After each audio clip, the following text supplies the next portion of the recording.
அனைவருக்கும் வணக்கம். இன்றைக்கி நம்ம மகாபாரத கதைகளில் பார்க்க இருக்கிற தலைப்பு பித்ருக்கள் என்பவர்கள் யார். நம்ம சேனலை சப்ஸ்கிரைப் பண்ணாதவங்க சப்ஸ்கிரைப் பண்ணிவிடுங்க. வாங்க கதைக்குள்ளே போகலாம். பித்ருக்கள் என்பவர்கள் யார்? பிரம்மா தேவர்களை படைச்சு அவங்களுக்கு ஞானத்தை கொடுத்து நீங்கள் யாகங்கள் செஞ்சு என்னை ஆராதித்து வாருங்கள்னு கட்டளையிடுறாரு. இவர்கள் பிரம்மாவோட கட்டளைப்படி செய்யாமல் தங்களோட ஆசைகளுக்கேற்ப அங்கிருந்த சுகங்களை அனுபவிச்சுக்கிட்டு பிரம்மா யாகம் எப்படி செய்ய வேண்டும்னு சொல்லி கொடுத்த ஞானம் அனைத்தும் மறந்து போயிட்டாங்க. இவங்களுடைய செயலை பார்த்த பிரம்மா நீங்கள் எந்த விதமான ஞானமும் இல்லாமல் போயிடுவீங்கன்னு சபிச்சிட்டாரு. அவங்கக்கிட்ட இருந்து லோகமும் இவர்களை போல ஞானம் இல்லாமல் ஆகிருச்சு. இதனால் பல துன்பங்களை தேவர்கள் அனுபவிச்சாங்க. பின் தேவர்கள் பிரம்மாவை சரணாகதி அடைஞ்சு தாங்கள் செஞ்ச தப்புக்கு பிராயச்சித்தம் சொல்லுங்கன்னு கேட்குறாங்க. நீங்கள் உங்களது சுகங்கள்னால உருவான உங்களுடைய பிள்ளைகளிடம் போய் பிராயச்சித்தம் செஞ்சு கொள்ளுங்கன்னு சொல்கிறாரு. தேவர்களும் அவர்களுடைய பிள்ளைகள்கிட்ட போய் பிரம்மா சொன்னது போல் செய்யும்படி வேண்டிக் கொள்ள அவங்க தங்களுடைய தகப்பனார்களான தேவர்களுக்கு பிராயச்சித்தம் செய்து இழந்த ஞானத்தை மீண்டும் கொடுத்து பிள்ளைகளே போங்கள்னு சொல்லி அனுப்பினாங்க. தங்களுடைய பிள்ளைகள் தங்களை பிள்ளைகள் என்று சொன்னதால் கோபம் கொண்டு இதனை பிரம்மாவிடம் சொல்கிறாங்க. இதனை கேட்ட பிரம்மா அவர்கள் செய்ததும் சரிதான். நீங்கள் உங்களோட சுகத்தினால் அவங்களுடைய சரீரத்தை உண்டாக்குனீங்க. அதனால் நீங்கள் அவர்களுக்கு தந்தையானீங்க. அதுபோல் அவங்க உங்களுக்கு பிராயச்சித்தம் செஞ்சு உங்களுக்கு ஞானத்தை கொடுத்ததால் அவங்க தான் உங்களுக்கு தந்தையாயிட்டாங்க.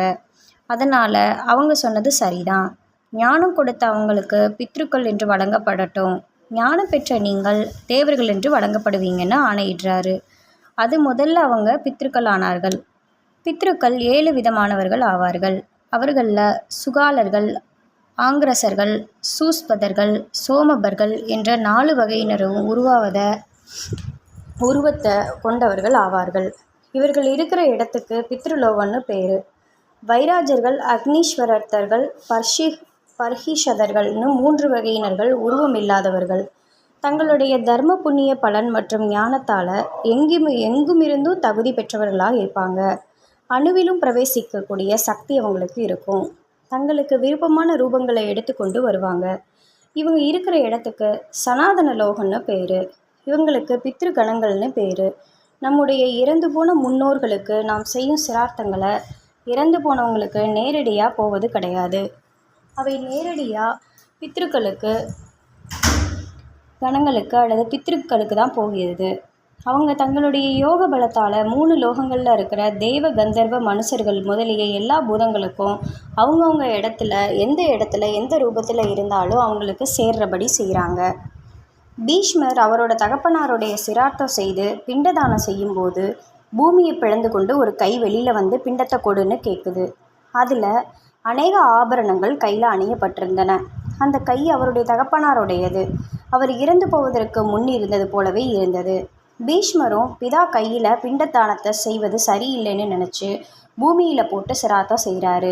சிரார்த்தம் பித்ருக்களுக்கு போகணும் அப்படின்றது தான் தர்மம். தெரிந்து நடந்ததற்கு அவர் தகப்பனார் மகிழ்ச்சி அடைஞ்சு அவருக்கு வரம் கொடுத்துட்டு மறைஞ்சிட்டாரு.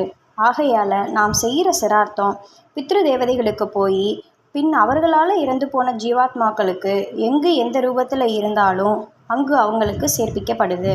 இந்த ரகசியம் மார்க்கண்டேயருக்கு சனத்குமாரால் சொல்லப்பட்டதுன்னு ஹரிவம்ச புராணத்தில் சொல்லப்பட்டிருக்கு.